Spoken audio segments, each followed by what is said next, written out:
Happy new year 2025। অপরূপ সৌন্দর্যে ঘেরা আমাদের এই দেশপ্রিয় বাংলাদেশ।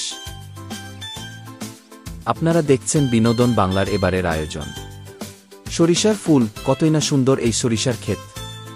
বিধাতা যেন নিজ হাতে গুড়ে দিয়েছেন অপরূপ এই বাংলার দৃশ্য।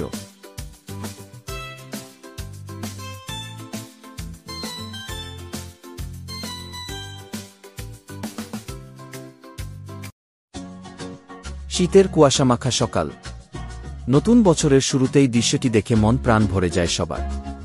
মাঠের পরে মাঠ, শুধু সরিষার ক্ষেত, সরিষার ফুল, অপরূপ সৌন্দর্য, মন ছুঁয়ে যায়।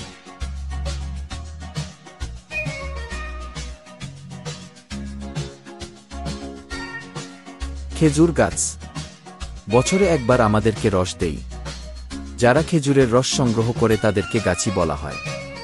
গাছিরা প্রত্যেক দিন সকালে খেজুর গাছ থেকে রস সংগ্রহ করে এবং কাঁচা খেজুরের রস আনন্দ করে সবাই খায়। আর খেজুরের রস থেকে খেজুরের গুড় তৈরি হয়। শীতে সবাই খেজুরের গুড় অনেক অনেক পছন্দ করে।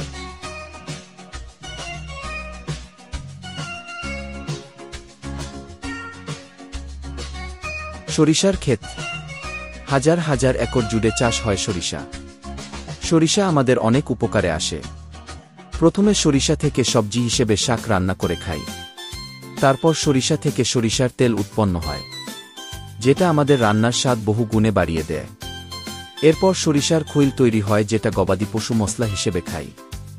এরপর সরিষা গাছ জ্বালানি হিসেবে ব্যবহৃত হয়।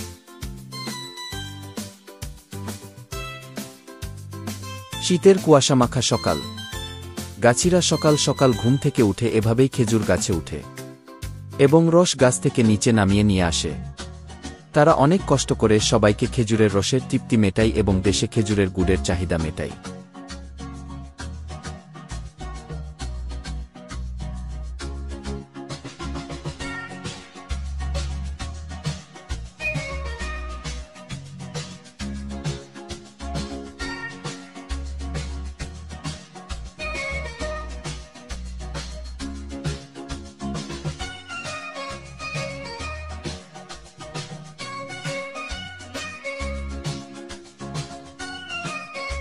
সরিষার মাঠ, দুই চোখ যতদূর যাই শুধু সরিষা আর সরিষা। ডানে বামে সামনে পেছনে যেদিকে চাই শুধুই সরিষা। এই সরিষা বাংলাদেশে সয়াবিন তেলের বিকল্প হিসেবে রান্নার কাজে ব্যবহৃত হয় এবং গায়ে শরীরে মাখার জন্য ব্যবহৃত হয়। বিভিন্ন ধরনের আচার তৈরিতে সরিষার তেল ব্যবহৃত হয়। বিভিন্ন ধরনের ভর্তা তৈরিতে সরিষার তেলের বিকল্প নাই। আর সরিষার ফুলের মধু আমাদের রোগ প্রতিরোধ ক্ষমতা বাড়ায়। মৌমাছিরা অনেক পরিশ্রম করে সরিষা ফুলের মধু সংগ্রহ করে। আপনারা দেখছেন সাতক্ষীরা জেলার কলারোয়া থানার উলুডাঙ্গা মাঠের দৃশ্য। সারা বাংলাদেশে এই ধরনের দৃশ্যের কোনো অভাব বা ঘাটতি নাই।